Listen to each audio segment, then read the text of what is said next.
Hi guys, welcome to our channel Telugu audio stories with Maitri. నా channel ని ఎవరైనా first time చూస్తున్నట్టయితే తప్పకుండా లైక్ చేయండి, షేర్ చేయండి అండ్ సబ్స్క్రైబ్ చేసుకోండి ఫ్రెండ్స్. నా ప్రేమ నువ్వే పార్ట్ 11 స్టోరీలోకి వెళ్లే ముందు చిన్న రిక్వెస్ట్. ఈ స్టోరీని కాస్త ఎక్కువగా పెంచమని టైం అడుగుతున్నారు. నాకు టైమింగ్ పెంచాలనే ఉంది ఫ్రెండ్స్. కాకపోతే ఒక్క ప్రాబ్లం, నేను సరైన మైక్ తీసుకునే వరకు డైలీ చిన్న ఎపిసోడ్సే ఇస్తాను. ఏమనుకోకండి. ఆ తర్వాత మీరు అడగకుండానే నేను టైమింగ్ పెంచుతాను. అప్పటి వరకు ప్లీజ్ ప్లీజ్ ప్లీజ్ అర్థం చేసుకోండి.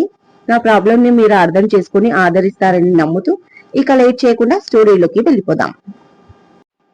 రానా కాసేపు మాట్లాడిన తర్వాత డ్రైవర్ వెళ్ళిపోయాడు. రానా కొద్దిసేపు ఏదో ఆలోచించి ఒక నిర్ణయానికి వచ్చిన వాడిలా ఎవరికో కాల్ చేశాడు. మధ్యాహ్నం ఇన్సిడెంట్ చెప్పి ఆ కేశవ మనుషులు ఇంకా నన్ను వెతుకుతున్నారు అప్పు అంటుంది పూజ. అంటుంది అప్పు పూజ చెప్పినవన్నీ విని. ఇప్పుడు ఎలా? నాకు చాలా భయంగా ఉందే అంటుంది పూజ. పూజ, నువ్వు భయపడాల్సిన అవసరం లేదు. అప్పటి పూజవి కాదు నువ్వు. ఆ ఊరు నుంచి తప్పించుకొని వచ్చినప్పుడు నీ దగ్గర ఏమీ లేదు. కానీ ప్రస్తుతం నీ చేతిలో జాబ్ ఉంది. నువ్వు ఉండేది పాష్ ఏరియా. కార్లలో తిరుగుతావు. వాళ్ళకి తెలీదు నువ్వు ఉన్నావని. రోడ్ల మీద, బస్ స్టాండుల్లో, ఆటోలలో వాళ్ళు నిన్ను వెతుకుతారు. అంత ఈజీగా నువ్వు వాళ్ళకి చిక్కవు. Think positive. ఎక్కువ టెన్షన్ పడితే సరైన ఆలోచన కూడా రాదు అంటుంది అప్పు. అంతే అంటావా? సేఫ్ గానే ఉన్నానా అంది పూజ. ఒకవేళ అలాంటి ప్రాబ్లం ఏదైనా ఎదురైతే రానా సార్ ఉన్నారు కదా, తప్పకుండా నీకు హెల్ప్ చేస్తారు అంటుంది అప్పు. హా, రానా గారు నన్ను ఎంత ఏడిపిస్తారో నీకేం తెలుసు అంటూ ముఖం తిప్పుకుంటూ అంది పూజ. అబచ్చా, నిజంగా ఏడిపించేవాడే అయితే నీ వల్ల అంత పెద్ద ప్రాజెక్ట్ మిస్ అయినా నిన్ను ఒక్క మాట అనలేదు. ఎవరిని అననివ్వలేదు. ఆయన మంచితనం నీకు కనిపించడం లేదు కదా అంటుంది అప్పు. అవును అప్పు, అది మాత్రం నిజం. నన్ను ఒక్క మాట అనలేదు. పైగా బిజినెస్ అన్నాక ఇలాంటివి జరుగుతాయి, టేక్ ఇట్ ఈజీ అన్నా అంది పూజ నవ్వుకుంటూ. మొత్తానికి నువ్వు నవ్వావు, నేను హ్యాపీ. ఇక నేను వెళ్తాను. ఇవాళ నాకు నైట్ డ్యూటీ ఉంది అంటుంది అప్పు. అదేంటి, ఇవాళ నువ్వు నాతో ఉంటాను అనుకున్నాను అంటుంది పూజ. లేదే, ఇవాళ నైట్ షిఫ్ట్ అంది అప్పు.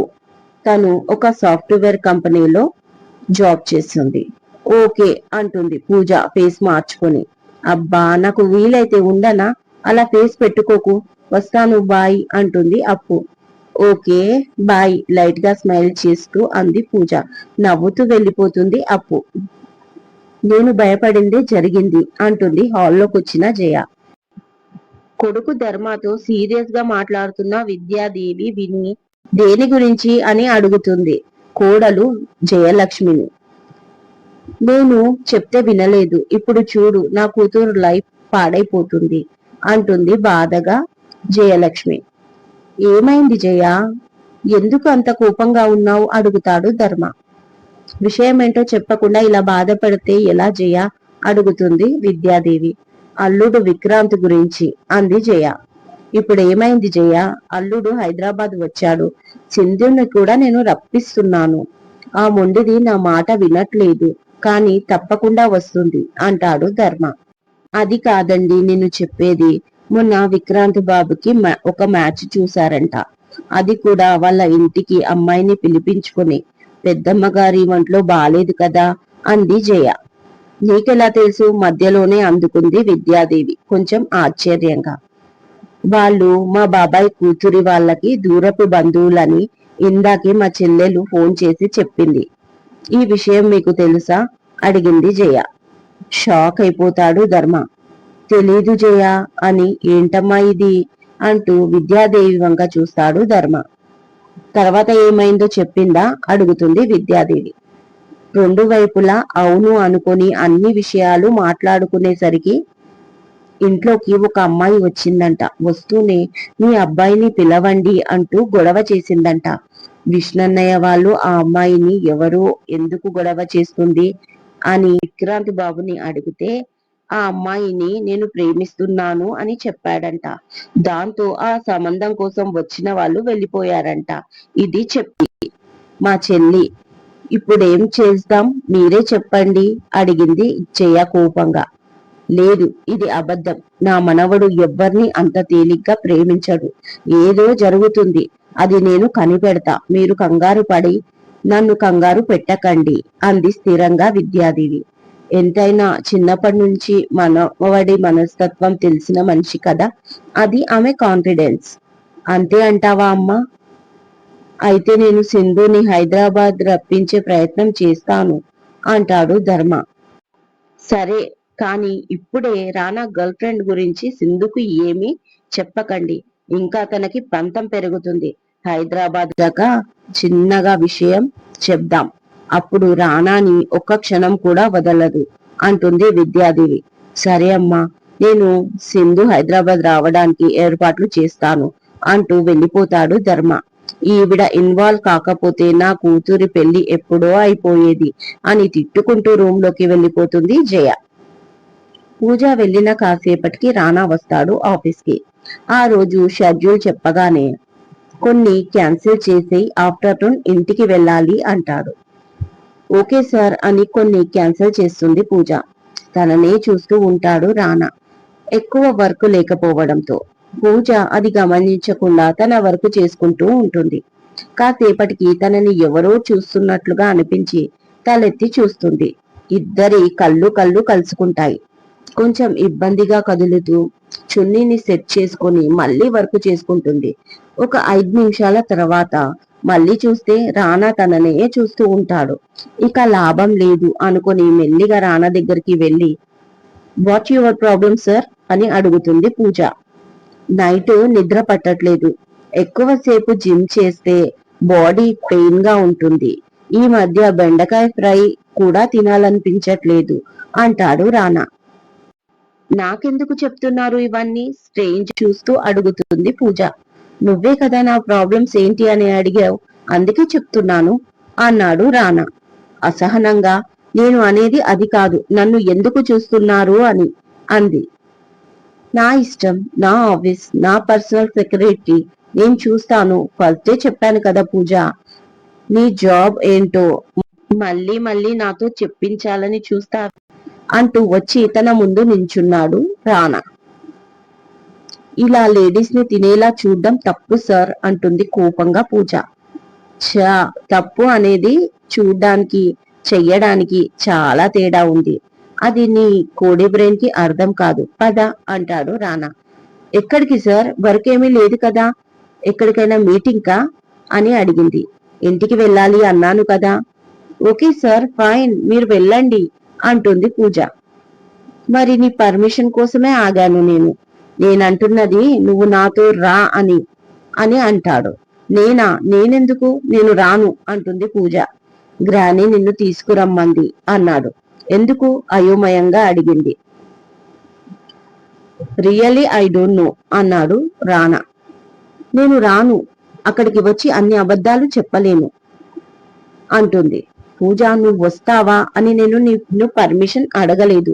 రమ్మని చెప్తున్నాను, అర్థమవుతుందా అంటాడు సీరియస్ గా. ఇలా నేను మీ ఇంటికి ఊరికే వస్తే నలుగురు రకాలుగా అనుకుంటారు నా గురించి అంటుంది పూజ. వెంటనే పూజ నడుము చుట్టూ చెయ్యి వేసి దగ్గరికి ఫోర్స్ గా లాక్కొని పూజ కళ్ళల్లోకి సూటిగా చూస్తూ అలా అనుకునే ఆ నలుగురి పేరు చెప్పు అంటాడు రానా. రానా చర్యకి షాక్ లో ఉన్న పూజ శ్వాస గట్టిగా తీస్తూ ఏంటి అంటుంది మెల్లిగా. నీ గురించి అనుకునే ఆ నలుగురు ఎవరు అని అడుగుతున్నా అంటాడు. అతని ఫేస్ అంత దగ్గరగా చూడడంతో ఏదో తెలియని ఫీలింగ్ వస్తుంది పూజకి. అప్పుడు మెల్లిగా ఒక చెయ్యి పైకి ఎత్తి వేళ్లు చూపిస్తూ సుందరి ఆంటీ, అప్పు, హోమ్ లో ఇద్దరు ఆంటీలు అని అతి కష్టం మీద నలుగురి పేర్లు చెప్తుంది. సరే, ఆ నలుగురు ఒకే రకంగా అనుకునేలా మనమిద్దరం పెళ్లి చేసుకోబోతున్నామని చెబుదామా అంటాడు ఇన్నోసెంట్ ఫేస్ తో ఆమె కళ్ళలోకి చూస్తూ. ఆ అంటుంది పూజ. ఆమె నోటి నుంచి మాటే బయటికి రావడం లేదు. ఆమె అందమైన పెదవులు వణుకుతున్నాయి. ఆ కళ్ళల్లో భయం స్పష్టంగా తెలుస్తుంది. తను ఇంకా అందంగా కనిపిస్తుంది అలా. ఆమె సిచ్యువేషన్ అర్థమై నవ్వుని ఆపుకుంటూ మెల్లిగా వదులుతాడు రానా పూజని. ఇక వెళ్దామా అనగానే తలాడిస్తుంది సరే అన్నట్టుగా. షాక్ లోనే పూజ. అందరూ హాల్లో ఉంటారు. అందరికి పాదాలకి నమస్కారం చేసి రమణమ్మ దగ్గరికి వెళ్తుంది పూజ. కృష్ణ మాత్రం ఇద్దరిని డౌట్ గా చూస్తూ ఉంటాడు. బాబాయ్ ఏం ఆలోచిస్తున్నాడో అర్థమైన రానా సైలెంట్ గా ఉంటాడు నవ్వుకుంటూ. ఎప్పటి నుంచో ఎదురు చూస్తున్నా. రమణమ్మ సంతోషంగా హత్తుకుంది పూజని. అమ్మ పూజ, నేను ఎన్ని రోజుల నుంచి తీసుకురమ్మంటే ఇవాళ తీసుకొచ్చాడు అంటూ నుదుటి పైన ముద్దు పెట్టుకుంది. ఎలా ఉన్నారు అమ్మమ్మ గారు అని అడుగుతుంది పూజ, ఏం మాట్లాడాలో తెలియక. నువ్వు వచ్చావు గదా తల్లి, ఇక నేను బాగానే ఉంటాను. ఇంతకీ నా మనవడు ఏమంటున్నాడు? పెళ్లి గురించి ఆలోచించారా అడిగింది. ఆ మాట వినగానే పూజ గుండెలో రైళ్లు పరిగెత్తాయి. ఏం చెప్పాలో తెలియక బిక్కముఖం వేసింది. అప్పుడే అంత సిగ్గుపడితే ఎలా అమ్మా, పెళ్లి వరకు దాచుకో అంటుంది నాగమణి పక్క నుంచి. మీకు అలా అర్థమైందా? ఇంతకీ హిట్లర్ ఎక్కడున్నాడు అని పూజ అనుకోగానే రానా లోపలికి వస్తాడు. అతనితో పాటు అతని తమ్ముళ్ళు కూడా. హాయ్ వదినా అంటూ విష్ చేస్తారు. తను కూడా అందరికి విష్ చేసి మాట్లాడుతూ కూర్చుంటుంది పూజ. నేను ఫ్రెష్ అయి వస్తాను అంటూ తన రూమ్ కి వెళ్ళిపోతాడు రానా. వదినా, నువ్వు అన్నయ్యని ఎప్పుడు కలిసావు? ఫస్ట్ టైం అన్నయ్య నీకు ఎలా ప్రపోజ్ చేశాడు అని అడుగుతాడు వివేక్. ఏముంది, అన్నయ్య వదినని చూడగానే హాయ్, మీరు బాగున్నారు, నాకు నచ్చారు, నేను మిమ్మల్ని పెళ్లి చేసుకోవాలనుకుంటున్నాను, మా ఫ్యామిలీని పరిచయం చేస్తాను పదండి అని అన్నయ్య స్టైల్లో అడిగి ఉంటాడు అంటాడు నవ్వుతూ. ఆ మాట వినగానే అందరూ నవ్వుతారు, పూజ కూడా. ఇదండి ఇవాళటి ఎపిసోడ్. ఈ ఎపిసోడ్ మీకు నచ్చినట్టు అయితే నాకు కామెంట్ లో చెప్పండి. అలాగే లైక్ చేయండి, షేర్ చేయండి, సబ్స్క్రైబ్ చేసుకోండి నా ఛానల్ ని. మరొక మంచి ఎపిసోడ్ తో మీ ముందు ఉంటాను. మైత్రి.